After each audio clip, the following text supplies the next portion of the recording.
1000 damage in 1.2 seconds is pretty good.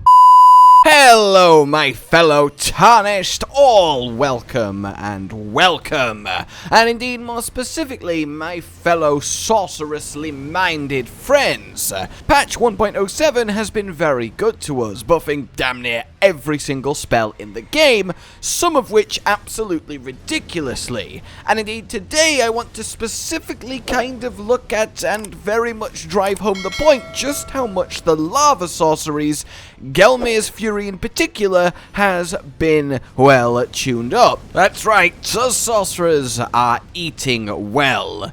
And talking of eating well, a quick word on today's sponsor, Factor. Factor is a fantastic service that delivers fresh, dietitian-designed meals straight to you, filled with high-quality nutrition. This is Factor's clear and option-filled website to show you why Factor is our choice, considering their massive list of 27 plus meals with over 34 add-on options based on whatever you might like. The options are varied though, from seafood to vegetarian or vegan options, as well as suitable picks for a keto diet, calorie-smart options, or the top picks and chef's favorites. Meal plans range from 4 to 18 meals per week, adding or reducing the number based on what you want. Back when Elden Ring released, we were pumping out a lot of content, so Factor meals delivered straight to us each week. You know, we're talking about a massive amount of time and effort saved that we sorely needed. Personally, I'm also a tall and skinny guy. I've been working on bulking up, so having protein-focused options as well, that's been perfect to help me reach daily and weekly macros. As a perfect way to give it a try though, you can get 60% off your first box by trying it through our link. So use our link in the description or go to go.factor75.com and use our code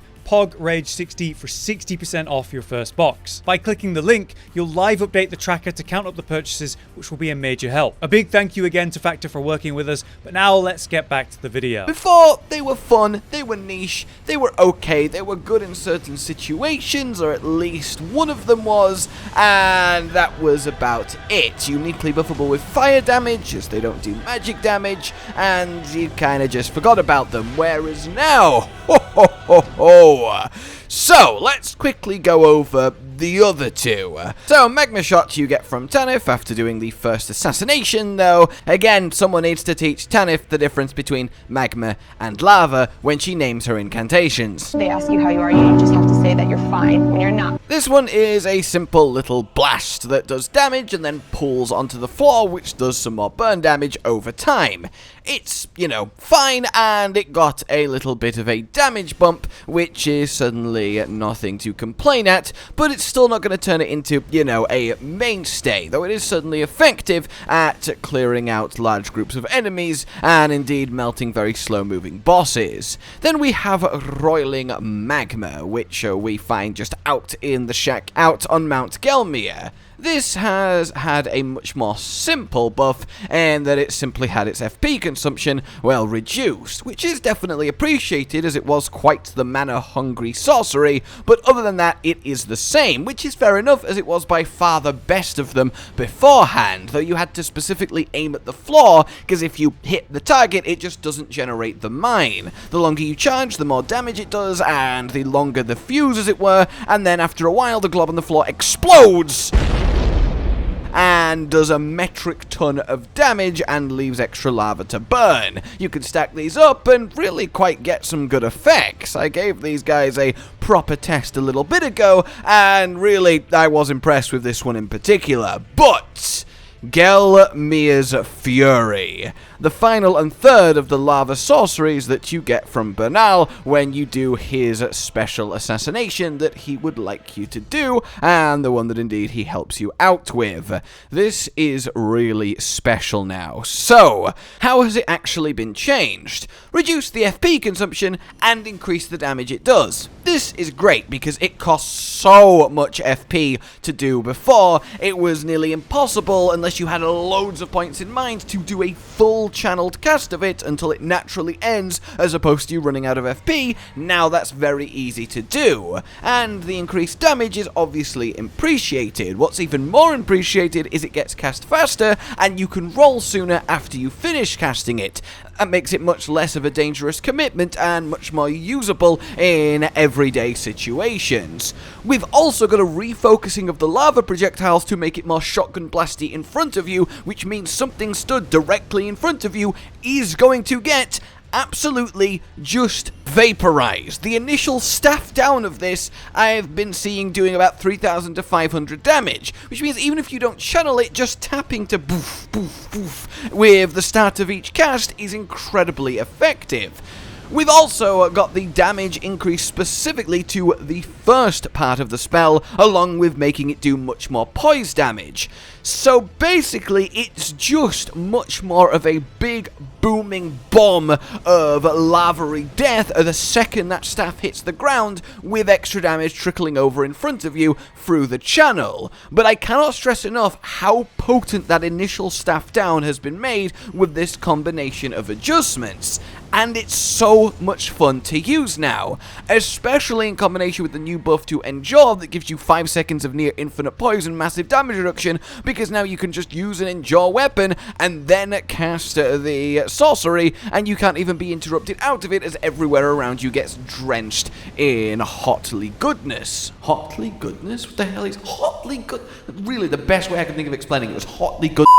So, before I get into just how effective it's now become, what am I actually doing to build it? Well, it does do fire damage, as I said, so we want, of course, Golden Vow for everything up, and Flame Grant Strength for 20% more damage on it. We have, of course, the associated Glintstone staff to give it an extra damage bump, held in the offhand, not cast with, but getting that passive increase to lava sorceries.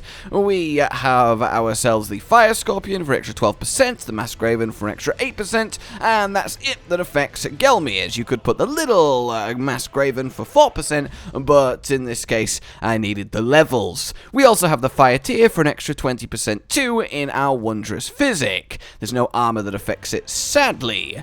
Then we get to work. Yes, indeed we do.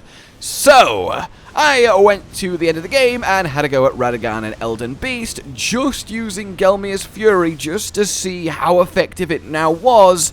And, well, Radagon died to 2 casts of the sorcery, and it was massive overkill, so yeah, that kind of worked out. And then Elden Beast, who is particularly resistant to fire, I should add, still getting very, very generously burnt by Gelmir's now. It took about 5 casts to bring him down after all the, associated running about the place you have to do in this fight. So, well, it's not, deleting him, a fire sorcery never would, but it's now actually not just usable, but genuinely good. Even just generic level clearing, especially when you're up against more chunkier big guys like the Omens in the sewers, it's just put on Endure, walk up, cast 1 Gelmir's Fury, drink an FP flask, and off you go to the next one, rinse and repeat. You really are reducing them to ash once after the other after the other. But to really hammer home just how much more damage it is now doing, this is on the previous patch.